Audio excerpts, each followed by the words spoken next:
Hello and welcome to another episode. I am Uzair Younus और मेरे साथ मौजूद हैं शहजाद यास, partially slash fully almost fully recovered. Shahzad, कैसे हैं आप? बस सर जिंदा है। My university is in the news. आप सुनाए कैसे? बिल्कुल ठीक। और लगता है कि आपके जो अल्मा माटर की जो कहानी है वो आपसे ही सुनेंगे डायरेक्ट। आपका भी नाम भी सोशल मीडिया पोस्ट में आया है कि देखें ऐसे होते हैं लम्स के ग्रेजुएट, शहजाद गयास जैसे नहीं होते। तो शहजाद जी, क्या आपने ऐसे प्रोटेस्ट क्यों नहीं किए कभी अपने जमाने में? देखियो सर, वो मेरी 18 साल की स्ट्रगल है। आप अगर जाकर 2007 की वीडियोस देखें, वैसे एक्चुअली अगर आप जाकर 2007 की वीडियोस देखें, कई लोग हैं जो 2022 के बाद पैदा हुए हैं। 2007 में लम्स में एक बहुत बड़ा anti establishment anti army protest हुआ था जिसका मैं हिस्सा था। बीबीसी पे उस टाइम डॉक्यूमेंट्री भी बनी थी, तो आप मुझे एक चलता फिरता लड़का देख लेंगे। उस टाइम डायरेक्ट पुलिस से हमने कन्फ्रंटेशन भी की थी। हम एक ग्रुप में, जिसमें अब लम्स की बात हुई तो मेरा नाम वापस ट्विटर पे ट्रेंड होना शुरू हो गया। तो उसमें मैंने मीम भी भेजी थी कि ऐसे मामलों में पता नहीं क्यों मैं आगे आ जाता हूँ। उसमें डॉक्टर अली हसनैन ने भी बताया कि वीसी जो है वो पुलिस के हैंडकफ्स में थे उस टाइम। मुझे याद है आसिम सज्जाद अख्तर जैसे जो हमारे टीचर्स थे, वो दीवारें फलांग कर आते थे अरेस्ट अवेट करने के लिए। और रसूल बख्श रईस के ऊपर एफआईआर कटी हुई थी। तो इस पूरे एनवायरनमेंट में हम लोगों ने एक मूवमेंट चलाई थी उस टाइम, फिर जाकर लॉयर्स मूवमेंट का भी हिस्सा हुए थे। तो जो एक आइडिया है कि अब जो बच्चे आ गए हैं वो उनमें पॉलिटिकल शऊर ज्यादा है या उनको पता है, और उनसे पहले जो आए थे वो सारे के सारे बेवकूफ थे और कभी उनको इल्म नहीं था, ऐसा बिल्कुल है नहीं। लम स्पेशली एक बहुत ज्यादा डाइवर्स बॉडी है। बहुत सारे लोग बलूचिस्तान से आते हैं, फाटा से भी लोग आते हैं। तो जो एक एंटी एस्टैब्लिशमेंट सोच परफ्रीज में हमेशा पाई गई है, वो डिस्कशंस लम्स में होते आए हैं। इवन जो अनसाइलेंसिंग बलूचिस्तान का सेशन है जो T2F हुआ, जिसके नतीजे में सबीन महमूद का कत्ल किया गया, वो पहले लम्स में हो रहा। तो लम्स की एक तारीख है अभी। पहले अनवारुल हक काकड़ गए, अब जिन लोगों को नहीं पता डीजी आईएसपीआर गए थे। It wasn't open to all students, फिर भी लम्स के forums, LUMS discussion forums type जो फेसबुक ग्रुप्स हैं, उसमें बॉयकॉट का कहा गया कि इसको बॉयकॉट किया जाए। फिर कुछ नारे भी लगाए गए जो पीटीएम को गद्दार कहते थे उस वक्त। अब वही नारे उन्हीं लोगों ने को ऑप्ट कर लिए हैं जिनके खिलाफ ये नारे लिखे गए थे। तो मेरी नजर में तो it it falls under freedom of speech. Students ने बॉयकॉट करना है, ये उनकी मर्जी है। स्टूडेंट्स ने नारे लगाने हैं, ये उनकी मर्जी है। हमने because of organisations like Jamiat या एपीएमएसओ या पीपीपी और पॉलिटिकल पार्टीज की जो स्टूडेंट विंग्स हैं जहां वायलेंस रहा है, गंज रहा है, इस वजह से हमने कोशिश की है कि जो हमारे कैंपसेस हैं उनको सैनिटाइज कर दिया जाए, उनसे पॉलिटिक्स दूर लेके जाएं। लेकिन पाकिस्तान की तरक्की, पाकिस्तान की बहाली, पाकिस्तान के हिस्टोरिक सारी जो रेजिस्टेंस मूवमेंट्स आप देखेंगे, उसमें students have led the way, without student unions being restored, without students being actively involved in politics and engaging with not just our politicians but also people from our state, Pakistan तरक्की नहीं कर सकता। तो मुझे तो कोई मसला नहीं नजर आता। स्टूडेंट्स ने बॉयकॉट किया, उनकी मर्जी है। इनफैक्ट मुझे ये नहीं समझ में आता कि हमारे चीफ ऑफ आर्मी स्टाफ हो या हमारे डीजी आईएसपीआर हो, लम्स जाकर सेशंस करने का मकसद क्या है। I am baffled as to what they hope to get out of these sessions. What's your take Uzair? या आई मीन आई एग्री के उस फ्रीडम ऑफ स्पीच इशू और स्टूडेंट प्रोटेस्ट उनका हक है। और ऑब्वियसली चाहे वो अमेरिका हो या पाकिस्तान हो, जिन लोगों को स्टेटस को पसंद है उनको स्टूडेंट प्रोटेस्ट कभी पसंद नहीं आते। यहाँ पिछले साल पूरे साल जो है ये इशू चला, इलेक्शन कैंपेन का भी इशू बना ये अमेरिका के अंदर, on pro Palestine protest which were labelled as pro Hamas protest. तो मुझे एक तरह से आयरनी अभी नजर आ रही थी in the conversation on Pakistani social media, जो क्रिटिकल साइड थी इन स्टूडेंट्स के ऊपर, कि जी आप जो है वो एंटी स्टेट जो है वो प्रमोट कर रहे हैं values. I don't see it as as such. I think एक चीज़ जहाँ मैं थोड़ा सा डिसएग्री, ये मेरी यूनिवर्सिटी में भी हुआ था जब मैं फ्लेचर टफ्स यूनिवर्सिटी में था, वो ये कि protest boycott is your right and you should engage in that, but it is also equally important for students to be in the room और वहाँ आप सख्त सवाल करें। जो मुझे लगता है कि आई don't no fully but I asked a couple of people के वहाँ थोड़े सख्त सवाल भी पूछे गए, which also is equally important in my view, कि आपने सवाल को फ्रेम कैसे करना है, एक person of position of power या अथॉरिटी में है, उसको उसकी जो टांगे हैं महावरतन वो आग के करीब कैसे लेके जानी है, and then test their views, like you have to do that as well. That is also important in these things. So for those who want to boycott and protest, sure, but I also think it is equally important for students to be in the room and ask those tough questions as well. Sir as per my knowledge it wasn't open to everyone, तो ऐसा नहीं है कि student अपनी मर्जी से आ सकते थे। Okay, okay. तो या I think it's good to see that kind of, ये जो शऊर है बच्चों के अंदर पहले भी था, हमेशा पाकिस्तान की तारीफ में रहा है. I think you had an interesting अभी एक podcast on whole history of Al Zulfiqar and all of that, तो उसमें भी हमें नज़र आता है कि 60 से 50 से पाकिस्तान और पाकिस्तान के तलबा की एक तारीख रही है. So I think this is consistent with that trend that has always been there. हाँ एब्सोल्युटली, आई थिंक अगेन 2022 वाली जनरेशन माइंड ना करे तो याद रखें कि जब स्टूडेंट सॉलिडारिटी मार्च पीटीआई के दौर में हुई थी तो सेडिशन चार्जेस लगा दिए गए थे उन स्टूडेंट्स पर। आई थिंक स्टूडेंट्स ही हैं, वो यूथ जो होता है, वो जो एक एक्सूबरेंस होता है, और कभी कभी हम तनकीद भी करते हैं कि जी हर चीज़ आपको अनप्रेसिडेंटेड लग रही है, लेकिन शायद उससे जो एक इमोशनल अपील आती है वो हम लोग जो थोड़ी तारीख देख चुके हैं, हम जेडेड भी हो गए हैं। तो हमें at least if I speak on behalf of my self, I do feel कि यार कुछ नहीं होगा, जो मेरी एक जनरेशन में पाई जाती है जो स्टूडेंट्स में नहीं है। तो इसीलिए स्टूडेंट्स का फोरफ्रंट पे होना और भी ज्यादा जरूरी हो जाता है, because they will bring that youthful vigour and actually be out in the streets and actually believe and hope and create the change may be जो हमारी डिसइल्यूजनमेंट्स हो चुकी हैं और उनकी नहीं हुई हैं, तो वो लीड कर सकते हैं जवानों को पीरों का उस्ताद कर।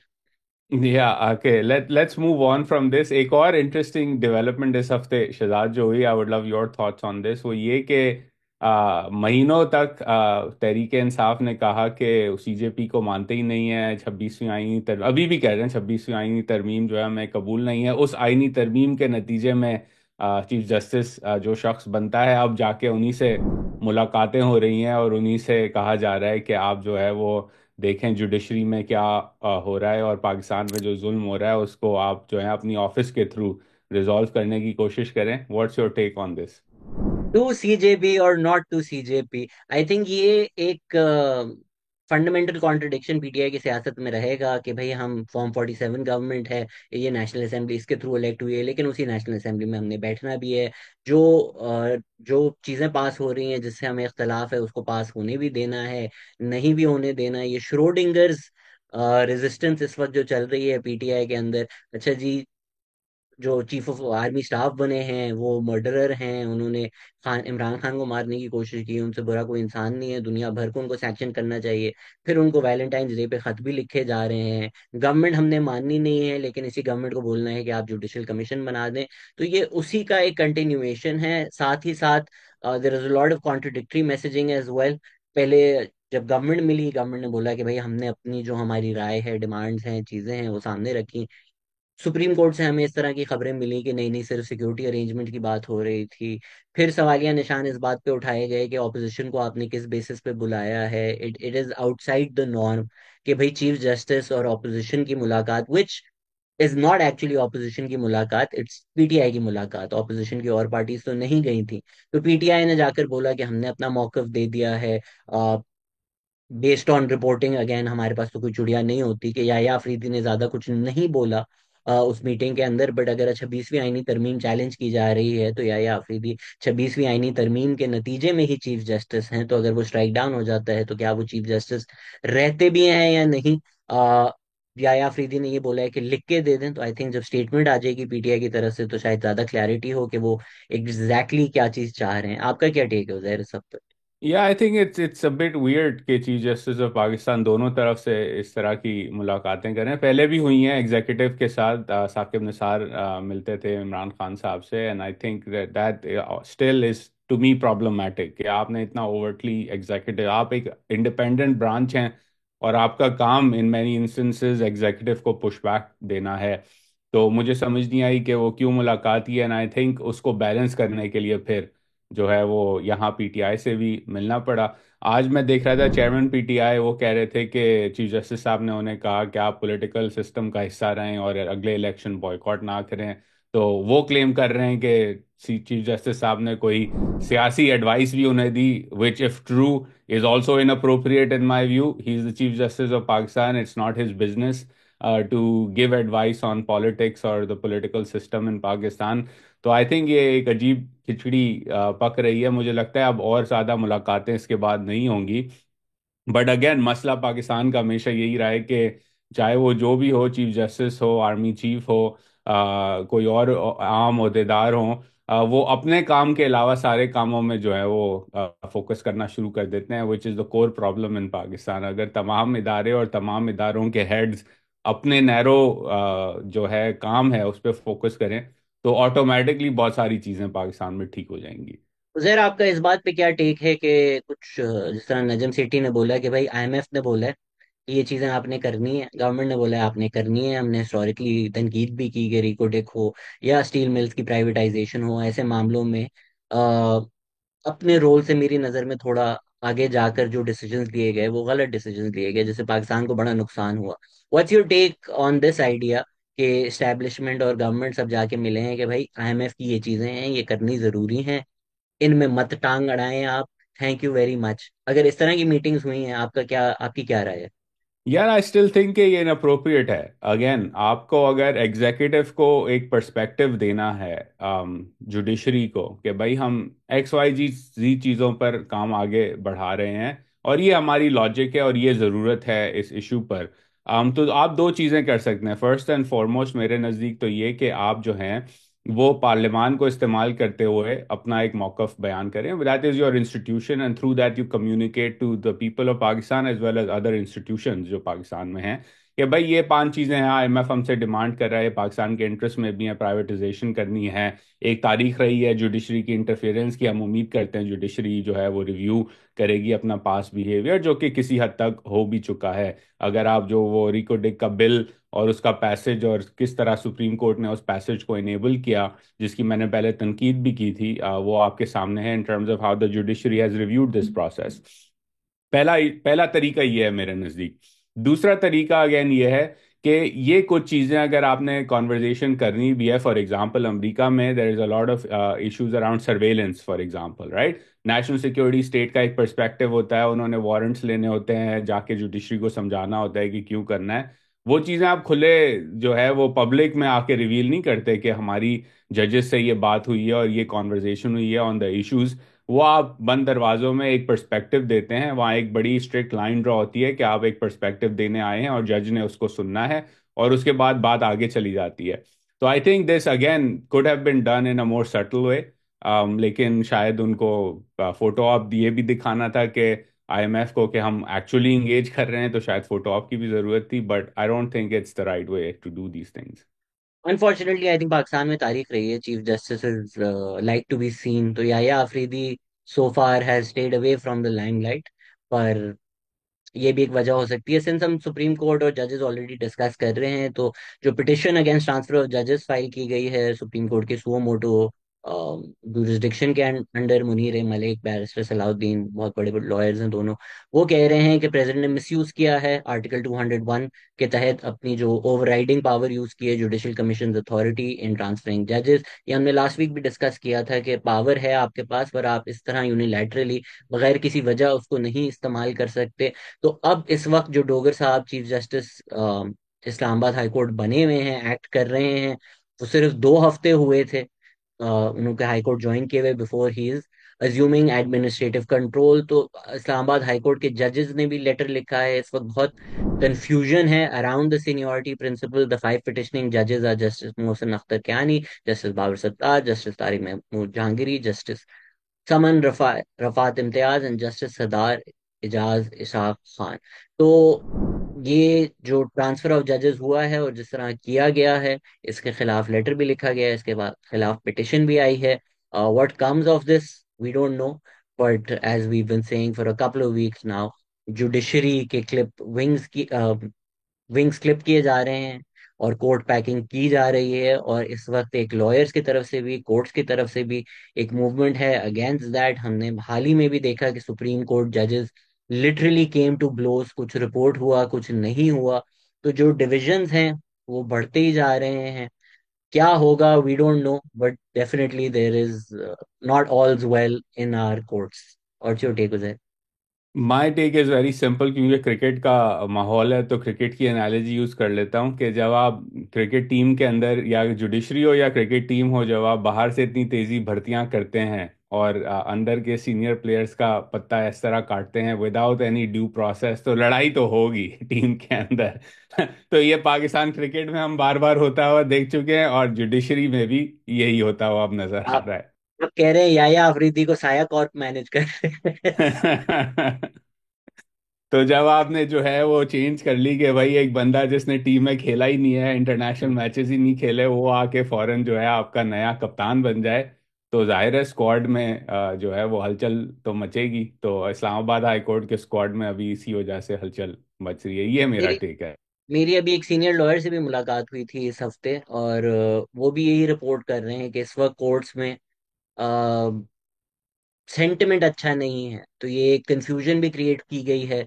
जजेस नाराज भी हैं कि भाई कॉन्स्टिट्यूशनल कोर्ट में जाओ, हमारे पास अब क्यों आ रहे हो। ये भी सुनने को आया कि एक जज साहब ने बोला भाई हम तो अनकॉन्स्टिट्यूशनल कोर्ट हैं, आप कॉन्स्टिट्यूशनल कोर्ट में जाएं। तो अगर इस तरह की राय पाई जा रही है, इस तरह की बातें खुलकर कही जा रही हैं, the confusion that's been created by 26th amendment, it's not going down well as far as the judges are concerned, and कुछ ना कुछ तो होगा। As strong as the establishment seems right now, I do think के courts हैं और lawyers हैं, उनकी बर्दाश्त से ऊपर हो गया है मामला। तो let's see what happens, let's see what happens. या let's move on to Kurram and violence in Kurram again. I think वहाँ पे एक बार फिर कॉन्वॉय को अटैक किया गया है। वहाँ tensions are back up as well. 100 से ज़्यादा बच्चे, हम पहले भी इस पे बात कर चुके हैं, उनकी जानें जा चुकी हैं इस पूरे कोर्स ऑफ वायलेंस के अंदर। और शहजाद, मैं क्योंकि एक खबर मेरी नज़रों से इस हफ्ते गुजरी थी कि चीफ मिनिस्टर अली अमीन गंडापुर जो हैं, वो कह रहे थे कि इसमें बैरूनी मुदाखलत भी शामिल है। तो देन आई, जब आप ये देखते हैं तो आई वाज लाइक कि अच्छा, इस पे ज़रा थोड़ी तहकीक की जाए कि क्या, what is he referring to. तो जो चीज़ सामने आई वो बड़ी इंटरेस्टिंग थी। सेनेट ऑफ पाकिस्तान की वेबसाइट पे क्वेश्चन एंड आंसर के सेशंस की जो है वो पब्लिकेशन होती है। तो उसके अंदर इंटीरियर मिनिस्टर ने एक बड़ी इंटरेस्टिंग बात की कि रिसेंटली जो क्लैशेस हुए हैं उसके अंदर ज़ैनब आयून ब्रिगेड के मिलिटेंट्स जो हैं वो भी मुलविस पाए गए हैं। For those who don't know, again I wanted to raise this specific point specially इसलिए क्योंकि ज़ैनब आयून ब्रिगेड जो है उसको कुछ महीनों पहले बैन किया गया पाकिस्तान में एज ए टेरर ऑर्गेनाइजेशन। ये एक फ्रंट है इरानियन, जो कि काफ़ी सालों से पाकिस्तान के अंदर रिक्रूटमेंट करता आया है, इन particular for fighting in Syria Hezbollah के साथ। तो पाकिस्तानियों को इरानियन प्रॉक्सी ने रिक्रूट किया, वहाँ सीरिया की जो बैटल फील्ड्स हैं वहाँ उन्हें गाजर मूलियों की तरह सैक्रिफाइस किया गया बाय द थाउजेंड्स। और ये ग्रुप एक्टिव रहा है पाकिस्तान के अंदर। और अब जो है, according to the interior minister, senate of Pakistan की वेबसाइट पे उनका जवाब मौजूद है कि these militants from the Zainabiyoun brigade have been involved in the Kurram clashes. तो ये बात मुझे जब अली अमीन गंडापुर की पढ़ी तो I was a bit sceptical कि वो टिपिकल जो पॉलिटिशियन इस्तेमाल करते हैं बैरूनी साजिश की लाइन, वो इस्तेमाल कर रहे हैं, बट एक्चुअली जो है ये बात उनकी ठीक है। और उसके अंदर जो है डिफॉल्ट थिंकिंग पाकिस्तानियों की होती होगी कि जी इसमें इंडिया शामिल है या अफगानिस्तान शामिल है, नहीं, इसमें एक इरानियन प्रॉक्सी जो है वो अब शामिल हो चुकी है to make this an entirely sectarian clash in Pakistan. इस पे हमने इफ्तिखार फिरदौस के साथ पॉडकास्ट की थी जिसमें हमने कई डिटेल्स डिस्कस की हैं।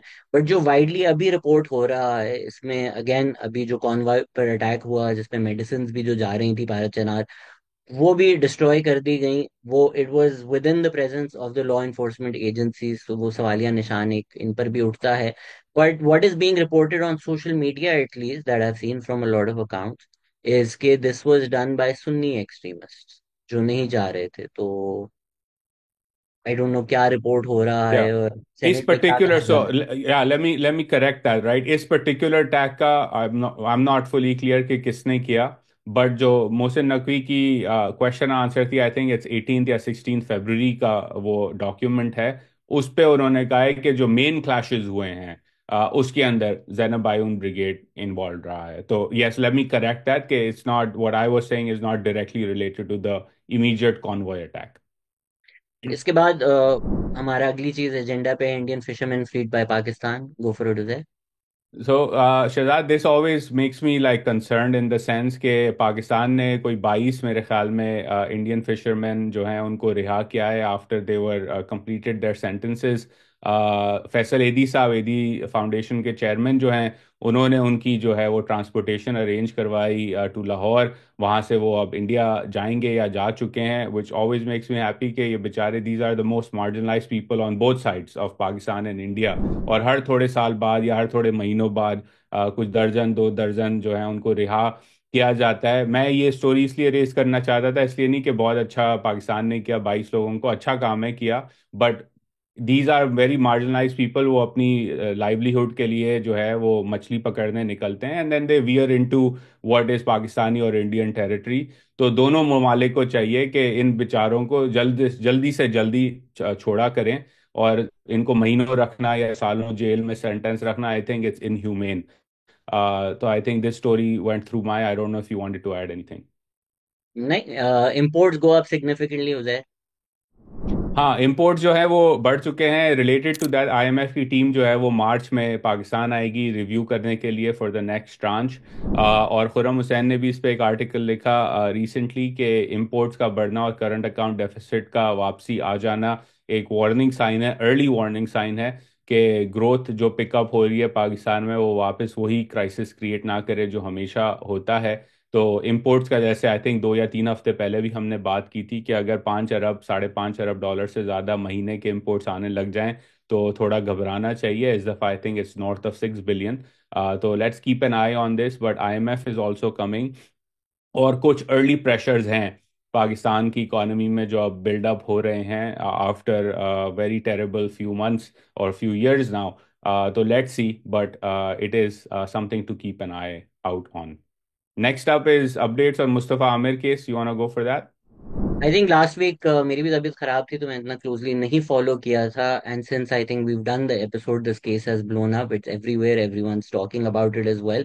लेटेस्ट ये है कि बॉडी को एक्सहूम कर दिया गया है पोस्टमार्टम के लिए। जो अरमगान हैं हुज द अक्यूज, उनके वालिद साहब जो हैं कामरान कुरैशी, वो धुन बैंड का हिस्सा थे। हमारी मीडिया इतना खूबसूरत है कि उनको बुलाकर किसी ने धुन एल्बम बैंड का कवर निकाला और बोला इस पे इल्यूमिनाटी का साइन है, इसका क्या मतलब है।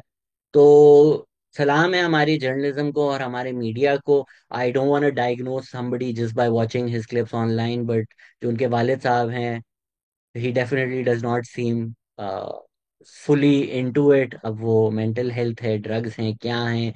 जाहिर बात है सोशल मीडिया पे इस तरह के तो रूमर्स और वॉश के ड्रग्स की इसमें इन्वॉल्वमेंट पुलिस है। वालों को वो कह रहे हैं कि सिस्टम से तुम टकरा रहे हो। सिस्टम, ये क्या सिस्टम है शहजाद? ये वही जो आप भी उसी ग्रुप में हैं, मैं भी उसी ग्रुप में हूँ, जिस तरफ इलूड किया गया है उस ग्रुप में। मेरे पास भी उस इल्यूजन से ज्यादा कोई ज्यादा इंफॉर्मेशन नहीं है। उनका घर DHA में था। मैं इस बात की तस्दीक कर सकता हूँ कि कई लोगों ने उनके घर के मैंने मोहल्ले वालों से जब बात की तो उनके घर के सामने police security and not normal के एक टेंट लगा हुआ है, 4 लोग हैं। विदाउट एग्जैजुरेशन लोगों ने बोला कि 30-30 40 लोग एट वन पॉइंट हमने देखे ओ हैं, वाह। सिक्योरिटी वाले, पुलिस वाले। इंसैनिटी। इस तरह की भी बातें की गई कि गोलियां चलना कॉमन था। कहने को तो वो एक सॉफ्टवेयर हाउस चलाया जा रहा था उस घर से, वो भी इलीगल है। अरमगान जो हैं उन पे पहले भी बहुत सारे केसेस हैं, और ट्रैफिकिंग, नारकोटिक्स, अटेम्प्टेड मर्डर उन पर अच्छा, थे। इस पे इफ आई में इंटरप्ट यू, मुझे वो बड़ी इंटरेस्टिंग एक्सचेंज लगा उनके वालिद साहब का जर्नलिस्ट के साथ। तो उनसे जब पूछा गया कि उसके आपके बच्चे ने जो है वो गोलियां क्यों चलाई पुलिस वालों पर जब सॉफ्टवेयर हाउस था, तो वो कहते हैं कि वो अंदर घुस के उनका सारा हार्ड ड्राइव वगैरह ले गए थे। Which I found really weird as an explanation, क्योंकि गोलियां तो एंट्री से पहले चलाई गई थी। तो अगर पुलिस वालों ने अंदर घुस के ऑलरेडी सॉफ्टवेयर ले लिया है तो उसके बाद तो गोलियां नहीं चली थी। Which again, I think to your point, like his father does not seem fully with it mentally. सो अंदर एक फोर्ड भी खड़ी हुई है, उसकी जो नंबर प्लेट बाद में मिसिंग हो गई है, उस पर भी लोगों ने सवालिया निशान उठाए हैं। उस तरफ मैं जाना नहीं पसंद करूंगा, वरना शायद मेरे घर पे भी गोलियां चालीस चल बंदे जाए। 40 बंदे अ, सिक्योरिटी के लिए तो नहीं आएंगे। तो जो घर है उसकी भी अगर आप सिक्योरिटी मेजर्स देखें तो ऐसा लगता है किसी एम्बेसी में आप जा रहे हैं। मेटल डिटेक्टर्स लगे हुए हैं, मल्टीपल लेयर्स ऑफ सिक्योरिटी उसके अंदर है। अब जो है कन्फेस कर अरमगान मान चुके हैं कि उन्होंने ये किया था। उनके साथ जो शराज इन्वॉल्व थे उन्होंने भी ये रिपोर्ट किया कि कुछ मसला मसाइल हो गया था। इधर मैंने सोशल मीडिया पे इस तरह की भी कया सराइयां सुनी हैं कि जो मुस्ताफ आमिर है, जो विक्टिम है, वो खुद एक अनमार्क्ड गाड़ी चला रहा था या वो खुद ड्रग्स में इन्वॉल्व था। I think we should not look for the perfect victim. अगर एक बच्चा ड्रग्स कर भी रहा है, चलें वो गलत बात है, पर इसका मतलब ये नहीं हो सकता कि आप उसका मर्डर कर दें। तो फिर वहां पर कुछ अनबन हुई है, गोलियां चलाई गई हैं अपेरेंटली, जो रिपोर्ट किया गया है या जो शराज ने कहा है कि उस गोलियों से मुस्तफा नहीं मरा था। उसके बाद में उन्होंने उसको डिग्गी में डाला, उसके हाथ पैर काटे, उसके बाद भी वो जिंदा था, सांस ले रहा था। अब उसको लेकर गए हैं, गाड़ी को जलाया है, उसके बाद 2-3 घंटे इन्होंने वॉक किया है to come back to civilisation. And it's just gruesome. And जो भी इनकी सोर्स हैं, आई थिंक हमें प्रेशर रखना चाहिए, बातें करनी चाहिए। वो कामरान कुरैशी हैं या वो अरमगान हैं कि इतने साल से अगर ये इस तरह के काम कर रहे थे और ये थोड़े अनटचेबल थे, तो सोशल मीडिया पे प्रेशर बनाना जरूरी है, वरना दियत के लॉज या जो भी लॉ को जिस तरह इस्तेमाल किया जाता है, let's hope that they don't get away with it, especially now that we have confession. Yeah, no, I agree, and we'll keep following this story because again, ये एक out of a movie thriller type story भी है कि किस तरह क्या racket चलाया जा रहा था. And to your last point on this, to your point on कि वो जो allegation है या speculation है कि बच्चों को इस्तेमाल किया जा रहा था ड्रग्स डिस्ट्रीब्यूट करने के लिए, ये मैंने दो लोगों से कंफर्म किया है कि part of the racket was कि Armaghan used to work with underage or young boys primarily to distribute his product. या एंड कुछ मैं देख रहा हूँ कि लोग पेरेंट्स को भी ब्लेम कर रहे हैं, जिनको लगता है कि उन सबको पता है उनके बच्चे कहाँ जाते हैं, क्या करते हैं। Wake up and smell the coffee. Unfortunately, it's very easy for kids to get into drugs. I'm not saying it's a good thing, but बचपन में आप बैड कंपनी में फंस जाते हो गलती से। फोकस ये नहीं होना चाहिए कि वो लड़का भी ड्रग्स करता था, फोकस ये होना चाहिए कि किसी ने उसका मर्डर कर दिया है। लास्ट वीक हम लोगों ने आकाश अंसारी की डेथ को भी रिपोर्ट किया, एंड ऑलमोस्ट नॉस्ट्रेडेमस उजैर ने बोला कि होप इसमें कोई कंस्पिरेसी ना हो। अनफॉर्चुनेटली जो अब खबर आ रही है कि उनके अडॉप्टेड सन थे और वो भी ड्रग्स में इन्वॉल्व थे, उन्होंने कत्ल किया है आकाश अंसारी का और फिर जला दिया है। Again huge tragedy. और जो रिपोर्ट किया जा रहा है वो यही है कि वो वालिद साहब से पैसे मांगते थे, वो नहीं मिल रहे थे। इतना बड़ा शायर, इतनी बड़ी उनकी तारीख है और इतना अनफॉर्चुनेट एंड हुआ है उनका। We were hoping it's an accident, but it's not. The adopted son has now also confessed to the murder of his father. Just tragic, what can one say? Yeah, the no words on that. And again, मैं तो सिर्फ कहा था कि मेरा perspective उस वक्त ये था कि रिगार्ड नॉट फैमिली बट शायरों को वैसे ही for their provocative stuff target किया जाता है. That was my fear, but this also is a terrible terrible situation as well. अगला topic Shahzad, tweets against Afghans, what's going on over there. क्योंकि मैं तो अब एक्स पे नहीं हूँ आजकल, तो वहाँ क्या हो रहा है? यार, it's may be a longer discussion, लेकिन मुझे समझ नहीं आती कि पाकिस्तान की इतनी हेटरेट क्यों है। एक तरफ फलस्तीन में जब डिस्प्लेसमेंट होती है हमें वो वाज़ेह नजर आ रही होती है, हम हक पर खड़े होते हैं, सच्ची आवाज उठा रहे होते हैं। लेकिन 1 मिलियन अफगान जो खुद भी नहीं, उनके कई वालदैन इस मुल्क में पैदा हुए हैं, उनको उठाकर आप कभी डिपोर्ट कर देते हैं। उनको उठा पीटीआई का जलसा हो तो पश्तूनों को आप रेशियली डिस्क्रिमिनेट करके, रेशियली प्रोफाइल करके अरेस्ट करके डाल देते हैं। अब एक टूर्नामेंट आप कर रहे हैं, आपको दुनिया को अपना एक अच्छा फेस दिखाना है, तो अफगानिस्तान की टीम के सपोर्टर्स अगर आएंगे कराची में और अफगानिस्तान का झंडा लहराएंगे, ये आपके लिए अच्छी बात है। हम जब अहमदाबाद में ये इश्यूज आए थे कि कुछ पाकिस्तानियों को नहीं पाकिस्तान का झंडा लहराने दिया था या पाकिस्तानियों को नहीं जाने दिया था, तो हम लोगों ने इतना शोर किया था। अब अफगानिस्तान का मैच देखने अफगानी आए हैं, उन्होंने सेलिब्रेट किया है, तो we seen a lot of racism, not just against Afghanis but also against Pashtuns on Twitter. There is also been open calls for rounding all of them up and deporting them, checking their CNICs. It's very, very unnecessary, and it's very disappointing to see so many tweets of this ilk on Twitter from Pakistanis. What's your take, Uzair? No, I think it's shameful. और ये हर थोड़े time बाद जो है वो racism इस तरह का और जो टारगेटिंग की जाती है वो हमें नज़र आता है सोशल मीडिया पर। नहीं होना चाहिए। और इनफैक्ट मैं तो ये कहूँगा कि जब वो आए हैं फैंस, गिवन पाकिस्तान की सिक्योरिटी सिचुएशन और पाकिस्तान का जो एक इंटरनेशनल इमेज बन चुका है कि अनसेफ है, अनसेफरी सेवरी प्लेस जगह है मैचेस के लिए वगैरह, उनका खुले हाथों से जो है इस्तेकबाल करना चाहिए, सपोर्ट करना चाहिए। बल्कि मेरे नज़दीक तो अगर अफगानिस्तान इंग्लैंड से खेल रही है या ऑस्ट्रेलिया से खेल रही है तो ज़्यादा सपोर्ट तो अफगानिस्तान की बनती है, क्योंकि उनके जो काफ़ी प्लेयर्स हैं वो पाकिस्तान से ट्रेन होके गए हैं। उनका एक कनेक्शन है पाकिस्तान के साथ, पाकिस्तान के क्रिकेट कल्चर के साथ, हमेशा हिस्टोरिकल। बट अगेन हमारे माहौल ऐसा बन चुका है कि it's that's not acceptable any more for various मेरे रीजंस। ख्याल से जो अफगानी पाकिस्तान में ट्रेन होते हैं वो बातें ना ही की जाए तो वो फिर वो अलग जगह की ट्रेनिंग है, उस पे हम किसी और दिन लंबी गुफ्तगू करेंगे कि क्या होता था।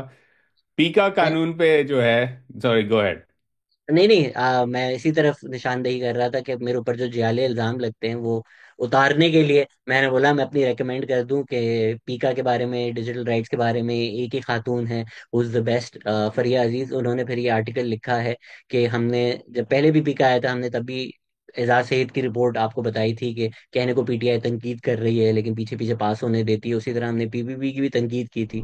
तो she is written very good article जिसमें उन्होंने बताया है कि भाई जब पीटीआई पीका पास कर रही थी तो पीपीपी इंगेज भी कर रही थी सिविल सोसाइटी को बिठाकर, उनको समझा भी रही थी कि यार यही सारे पीका के मसले हैं। अब जब है कहने को शहरी रमान वॉकआउट भी कर रही हैं, फरोतुल्ला बाबर उसको क्रिटिसाइज भी कर रहे हैं कि लेकिन पीछे पीछे पीपीपी ने पूरा का पूरा डबल गेम खेला है और पीका को पास होने दिया है। It's shameful. अभी की जो गवर्नमेंट है, वेदर इट्स पीका, whether it's the 26th amendment, इनकी जब तारीख लिखी जाएगी, it will be written as a really really dark period for rights in Pakistan. तो पीपीपी क्योंकि पॉजिट करती है अपने आप को as a human rights party और इस तरह की बहुत सारी बातें करती है सोशल मीडिया पर, ये आर्टिकल लोगों के लिए पढ़ना जरूरी है कि व्हेन पुश कम्स टू शव पीछे पीछे वो सारा कानून पास होने देती है। And I would underscore कि anything written by Faria Aziz on this topic is a must read, क्योंकि वो सालों से इसी चीज़ पर लगी हुई हैं कि आप जो कानून ये बना रहे हैं या कवानीन बना रहे हैं, ये एंड में जाके ना सिर्फ सिविल लिबर्टीज़ को रिस्ट्रिक्ट कर रहे हैं, बल्कि उन्हीं पॉलिटिशियंस, उन्हीं पॉलिटिकल क्लास जब वो दूसरी साइड पर होगी उनके लिए टारगेट किया जाएगा। ये अब तीसरा राउंड है एंड अनफॉर्चुनेटली पॉलिटिशियंस जो हैं वो अभी तक 3 राउंड्स के बाद भी सीख नहीं पा रहे कि इनसे होगा क्या, इन कवानीन से उनका। But that is the reality. Just wrapping up the news, Naseer Memon ने एक अच्छा आर्टिकल लिखा है डॉन में कि जो सिंध की ड्रॉट कंडीशंस हैं वो बढ़ती जा रही हैं। ये उस तरह के मसले मसाइल हैं जिन पे लोग नहीं निशानदही करते, लेकिन ये अच्छा है कि उन्होंने पॉइंट आउट कर दिया है कि जो सिंध की इस वक्त रिक्वायरमेंट्स हैं वाटर वो नहीं मीट हो रही। तो अभी जो अगले महीने आएंगे, क्योंकि इस साल स्नो मेल्ट कम हुआ है, पानी कम आया है, साथ आप कनाल भी बना रहे हैं, वाटर डाइवर्ट करने की भी बातें कर रहे हैं। तो पिछले जो 10 साल रहे हैं उसमें से 2 साल फ्लड्स आए हैं और 8 साल ड्रॉट लाइक कंडीशंस रही हैं। इस साल भी वही एक्सपेक्टेड है। अगेन ये गरीब लोग होते हैं जो इससे सबसे ज्यादा सफर करते हैं, तो ये बातें नहीं की जाती। तो I thought it was important to mention के ड्रॉट आने वाला है या आ चुका है सिंध में। प्लीज जो रेलिवेंट अथॉरिटीज हैं, सिर्फ एसआईएफसी और जमीनें बेचने के अलावा इस तरह भी निशानदेही करें कि कहत से लोग मर जाएंगे।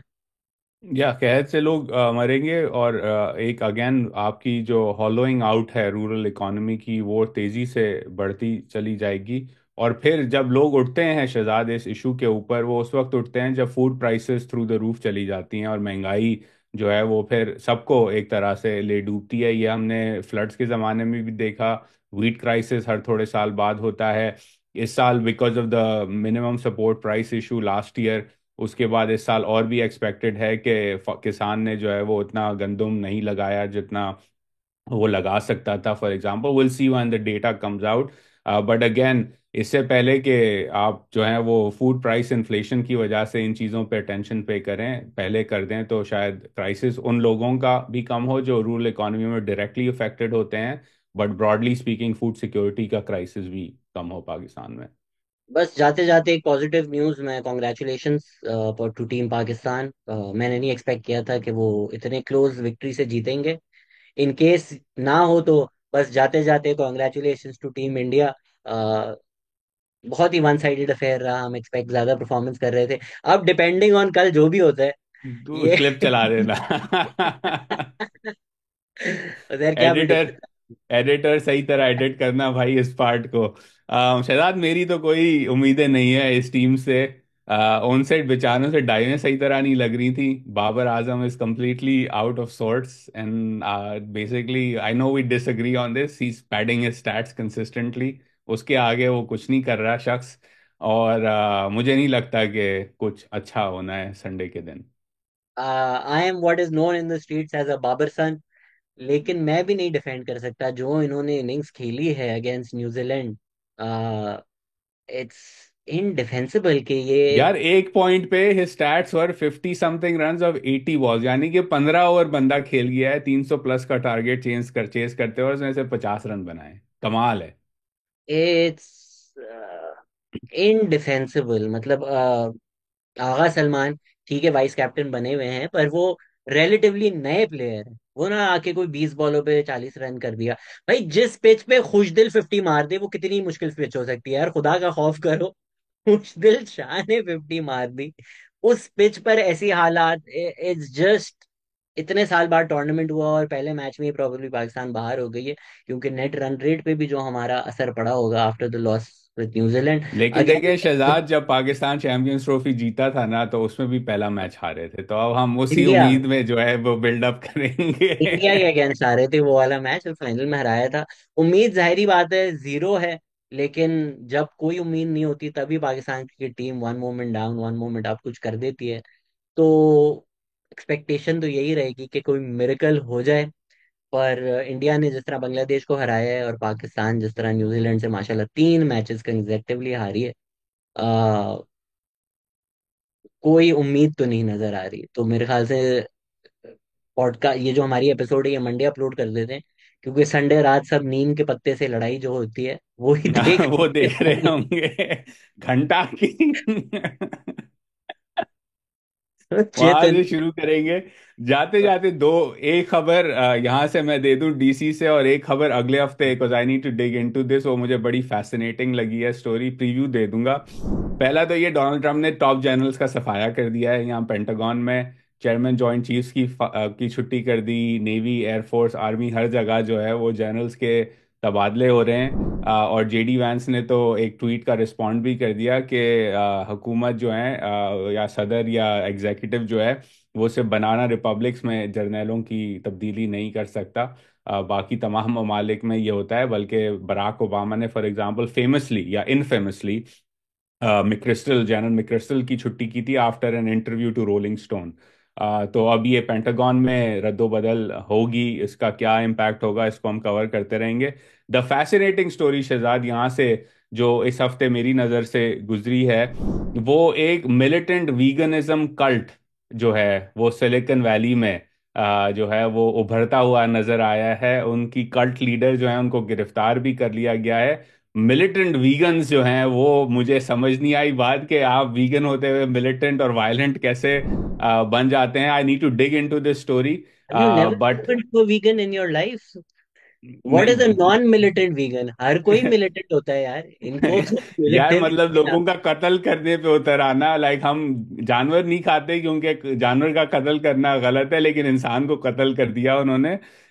तो ये एक नया कल्ट है जो कि बड़े highly high GPA tech AI computer science type लोगों का कल्ट था या है अभी भी। जीजी या जीज उनको कहा जाता है। I will dig in to them more and we should discuss that next week. But for those who want to read up on it already, तो वो लिंक एक जर्नल की स्टोरी का वो डिस्क्रिप्शन में हम डाल देते हैं। बट मुझे बड़ी फैसिनेटिंग स्टोरी लगी कि computer science Geeks, militant vegans, cult and violence, ये चारों चीजें जो हैं जमा होके एक स्टोरी में आ गई हैं बाहर। I will wait for the Netflix documentary on it. या डोंट एफ विद वीगन्स जब आएगी नेटफ्लिक्स पे, तब मैं सारी डिटेल्स इसकी पता कर लूंगा। अगर कोई, if anybody is looking for an interesting watch, Australia में एक बंदी ने फेक किया कि उसका कैंसर था, और फिर उसने एप्पल वॉच तक पे उसकी ऐप आ गई, फिर वो पूरा एक्सपोज हुआ। ये नेटफ्लिक्स में नई डॉक्यूमेंट्री आई है, इट्स वेरी इंटरेस्टिंग। ओके, ठीक है। I check it out. And okay. Congratulations to team Pakistan, India, जो भी हो दोनों। Editor please make relevant edits. मैंने तो पहनी हुई है मैं। दोनों पहनी है, अंदर ग्रीन का थोड़ा सा शेड भी आ रहा है लाइटिंग के अंदर, ऊपर सैफरॉन है। तो वो कलर भी एडिट कर देंगे एआई इस्तेमाल करके।